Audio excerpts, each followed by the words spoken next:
BRS MLA Mahipal Reddy bank లాకర్లలో ED సోదాలు నిర్వహించారు. పటాన్చెరులోని ఎస్బీఐ బ్యాంక్లో ఎమ్మెల్యే లాకర్లను ఓపెన్ చేయించారు. పీఎంఎల్ఏ కేసులో కేజీన్నర బంగారాన్ని స్వాధీనం చేసుకున్నారు. అలాగే ఎమ్మెల్యే కుటుంబ సభ్యులు పలు బినామీ కంపెనీలకు చెందిన రియల్ ఎస్టేట్ ఆస్తులకు సంబంధించి 100 డాక్యుమెంట్లను స్వాధీనం చేసుకున్నట్లు తెలిపారు.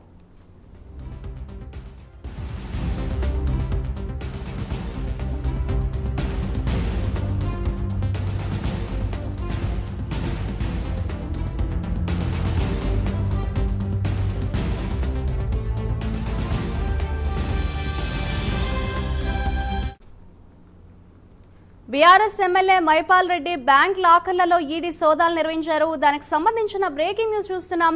పటాన్చెరులోని ఎస్బీఐ బ్యాంక్లో ఎమ్మెల్యే లాకర్లను ఓపెన్ చేయించారు. పీఎంఎల్ఏ కేసులో కేజీన్నర బంగారాన్ని స్వాధీనం చేసుకున్నారు. అలాగే ఎమ్మెల్యే కుటుంబ సభ్యులు పలు బినామీ కంపెనీలకు చెందిన రియల్ ఎస్టేట్ ఆస్తులకు సంబంధించి 100 డాక్యుమెంట్లను స్వాధీనం చేసుకున్నట్లు తెలిపారు.